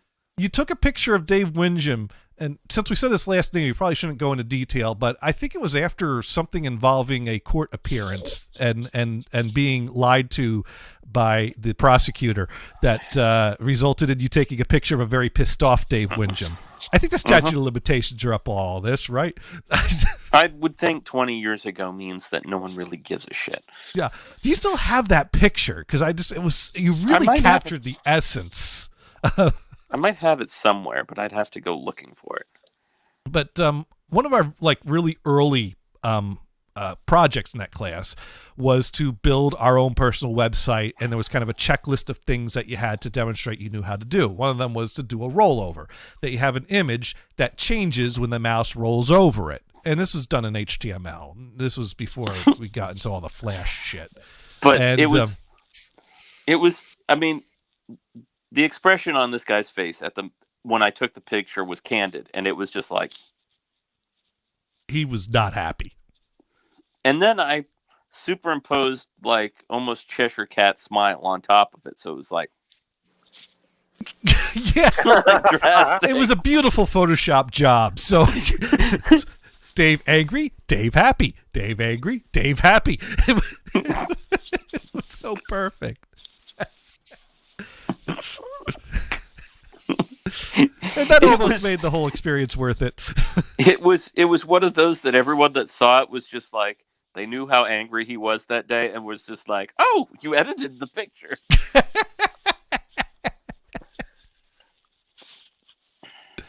Whatever. It's one of those. And like, I just, at some point I was just like, I have to check the boxes. I don't care if it's good. Yeah. We're just going to meet the requirements and get this damn thing over with. I'll take my C and move on. Well, I mean, you did better because you at least had a theme to your site with your pictures and artwork. I basically just had a website that literally just checked the boxes, like, text. Here is a rollover image. Below it, image of a smiley, a yellow circle smiley face. Roll over it, it turns to a frown with a red bullet hole in the forehead. That was all I did. Yes, but it still counted. So who cares? Well, people liked that I took a picture of Dr. Hurst sitting at his desk as part of my photo gallery. That I think was the most appreciated section of my personal website. Yes, and I just took pictures that I was already editing on, like, for other projects on Photoshop, and just throwing them onto my gallery. Like, this is a random picture of one of my professors that I decided to make a psychedelic background for. Yeah. Oh, yes. The Egodelic picture that I still have somewhere. I can pull up off this computer if you give me 5 minutes. I just need to search for Egodelic. I'm sure we'll find that real fast. But and it was still in that era of, like, digital cameras were like 1 or 2 megapixels, and that was like a really good quality digital camera. You know what those are good for still? What? Making pictures for eBay. True. Well, covers up a multitude of sins, and people just go, Exactly. what's wrong with that? And I don't know. Well, the Egodelic picture was taken with your Polaroid, but it was taken indoors, and you didn't have flash bulbs, so it came out all blurry. So that's why you put all the blurry effects and the psychedelic color effects on it, which totally made it work. I remember the first time I saw the picture was, well, you showed me the blurred picture, which revealed one thing that we never knew up until that point, was put a camera in front of Dr. Eggert and he gets camera shy. That's true. And I mean, this was a college professor who spoke confidently in front of us for class after class after class with music harmony and oral theory and everything Some like of us that. just don't do well in front of a camera. I can't smile in front of a camera if somebody asks me to. So you if showed you me ask this me picture. to smile, it's terrible. So you bring up this picture of a very awkward-looking Dr. Eggert, plus it's blurred from the slow shutter speed from the lack of flash, and I'm like, wow, that's a side of Dr. Eggert I've never seen. And then, like a few weeks later, because your group was doing a website for Dr. Eggert for the final project, and you bring up this colorful psychedelic. I'm like, yes, that is perfect. You can't use it for the site, but I love it. We found a different picture, but I just still loved it. I was like, I want this picture somewhere. Just temporarily. For, like, the people that take his class and would appreciate it and smile and then just move on from it, you know? Because he was he was one of those people that was like, yes, I'll tell you my first name, but I did spend an awful lot of time getting a PhD. So it is kind of cool to be called Doctor. Yeah. He's like, you can call me Scott. You can call me Doctor. But here's my real first name. Call me anything you want. And then you're just like, no, I'm not going to be the asshole that's, like, calling you by your first name in class. Like, maybe outside of class, I'll call you by your first name. I can't find the Egodelic picture, though. I don't know where I could have saved it to. I know I have like 20 copies of it across various hard drives. I'm afraid a lot of that stuff is on the hard drive of something 2 computers ago that I just haven't had the time to deal with, and it's lost to the ether, as it were. Oh, we got the spam bots! Yay! Hey, spam bot! If we wanted to be famous, we wouldn't be doing a chat show on Twitch. That's right. We would but be. Thank you for the suggestion. Yes. We're not in this for the fame. We're not in this for the money. And we're not in this for the pussy. We're in this for shits and giggles. But I will say, if you want to look up a website that looks exactly like it did in, like, 1999, Furniture Porn has not changed one bit. Oh my God, is that a great site? And it looks it's what every porn site looked like back then. Yeah, it's like it's like a time capsule of what porn sites used to look like, but, you know, with furniture. So it's okay to show your children what porn sites used to look like without showing them porn. Yeah, just to we have to do this. We have to bring up Furniture Porn. Now mind you, here's what I always thought was a controversial topic. The what is this called? The landing page, or the because early in new media design, senior douchebag, Mr. Jeff Snyder, kind of gave the requirements that a good website should have. And one of them was it should have a splash page. That's right, the splash page, which is kind of your, welcome, come in page. Now, mind you, I had been browsing the internet for a few years up to this point. I never... Various porn sites. Porn sites, band sites, auction sites... I spent more hours on non-porn sites than porn sites because it only took about 15 minutes, and then you go browse some non-porn sites. But anyways, I never went to a splash page, and a lot of sites stopped doing splash pages. Or you would go past the splash page and you would add the bookmark, the page past the splash page. So when Jeff Snyder starts talking about you got to have a splash page and it's got to be like this and this is a function, I'm just like, no, you don't need a splash page. No one cares about a splash page. Splash page just gets in the way. It's more clicks. It's more clutter. It's more noise. Just put a page up that says on the top what it is, splash, and keep scrolling. You don't need a splash page. And so when we were given the task to design on paper our website to submit for his approval before we build the actual HTML site, I said, no splash site. We don't need to waste time getting in. Let's just get started with the action. I thought I was making kind of a bold statement that made sense and was logical. And I thought I would be rewarded for my honesty and my boldness of, you know what? Here's what we're going to do. Skip the splash page. Oh my God, that's so bold. Yes, and it made sense. Oh my God, the crap he gave me for daring to... You have to have a splash page. How else are you going to start your page? You just have to have it. There's no such thing as a website without a splash page. How do you not have a splash page? It's the thing you learn in college. Doesn't matter how stupid the boss is and how stupid their request is. You just do it. Yeah, so I had to make a splash page. Because in the real world, some jerk is going to ask you to tell you to do that too. And you're going to be like, right? No one does that anymore. Well, and he'll be like, I love the splash page. Do it. You're like, okay. Well, the other thing is, though, is you never know what's going to go over or not. Because I could have been in a boardroom with a bunch of people in the mid-'90s and said, I got it. What if we skip the splash page? And I could have been like the hero and the man and promoted for that suggestion. Or I could have been sent my way as some idiot that doesn't understand the internet. You never know. You got to take chances. And so anyways, here's our splash page. And here's our warning that lets you know that this is, all kinds of stupid disclaimers, which I recommend reading all these because these are mocking the normal disclaimers that porn sites all saw. And then you had the enter or the exit that would usually point to like Disney.com or something that was family appropriate. And here we go. Lots of colors and there's a lot of different all random fonts, all chair action. Yeah. Check out our new awards page. Visit our letters section. You always had all this like bottom stuff and all these different links and all these flashing banners for different sites and And welcome to the past. Yeah, welcome to the past.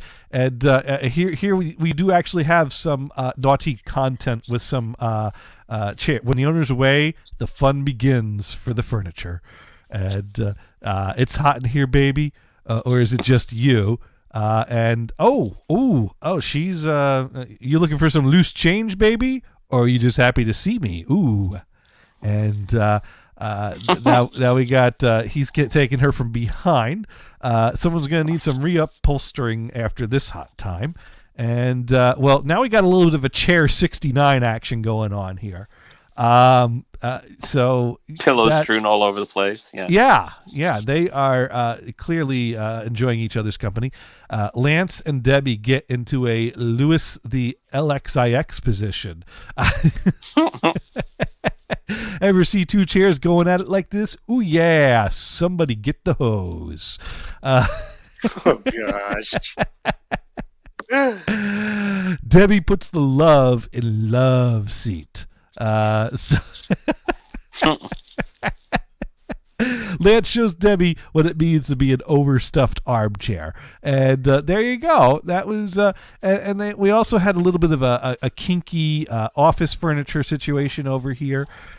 Baby did a bad thing. We don't want to give it all away, do we? Yeah, after all, it is after 10. Now. My personal favorite is the outdoor gay lawn chair orgy, which I told Gothard, like, the gay lawn chairs is hilarious. And the next day he came back, he said, "You're right. The gay lawn chairs is absolutely hilarious." So couple of hot gay tea lawn chairs, sluts in their natural environment, doing what comes natural. Anyways, I recommend perusing that at your leisure. It's funny, and it's exactly what websites used to look like. Yes, yes, it's a historical artifact of a simpler time. So there you go. And we're over our time. Oh my God, Absolutely. We are. Oh my God. Well, anyways, we do try to be educational here, and I know I have learned a whole lot of things here on our show that we do here called Insert Title here. But Brian, what have you learned here tonight? You know, there was so much there. I really couldn't nail down a single thought. You know what I'm saying? Gothard, what about you? What have you learned? I have learned your house is very friendly and likes to give back things that are lost in it. That is true. That is a nice little thing. And Sparky Toaster here learned that Furniture Porn has their own website. And I learned that Sparky Toaster lives near Ephrata, and I so want video footage of him walking into a record store and going, "So where's the 80s metal roadie at?" But I also learned that I went to college so long ago that the technology I learned about is now so retired that you get pop-up windows every day nagging you to remove it because it is a security hazard. So nothing like that to make me feel old. It was the wave of the future. Flash websites. Right. So easily hacked. Oh, man. This is fun, though. So, yeah, thank you everyone for tuning in. Good night. And we got to find someone to raid is what we need to do. Yeah. Let me pull up the site here. Lord Grimm is always on. Yeah. Ian Lee. Oh, my God. Ian Lee. Julie Go Live. We haven't heard from, we haven't talked to Ian Lee. Oh, it says offline. Sorry. Well, let's see what we can find. Online is. Let's see. So there's some recommended channels, live shows, Flippin' Eyelids. Well, let's see. There's a few people that I follow that are live right now that do music. I just need to check who's. I don't want to raid someone that's looking to wrap up. Just got to go for it, right? Yeah. Well, someone that we found on the Twitch finds that I'm seeing is live right now is Kathleen L. Kathleen _E11E. So we're going to go and we're going to raid her and, check it out. And we'll be back here next week with more great college shenanigans. So we'll see you next week. And good night, everyone. And we're going to raid in 3, 4, 3, 2, 1. I love how you counted up and then down. Well, I realized I started too low. So all right. I said 3, the counter said 5. So all right. Let's check out. Brian, thank you so much for the follow, and Johnny Gators for the follow as well. Country Lover Girl, thank you for the follow. And H. Donnie, I'm sorry. All right. Well, that was a good show. I'll I got to turn off the streams. Thank you so much for the follows, guys.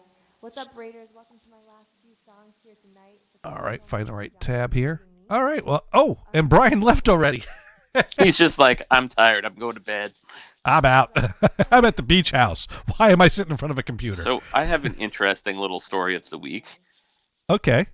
So for Christmas, I decided, I want to work on a tube amplifier like the old Harman Kardon and other things and get them going. So I asked for a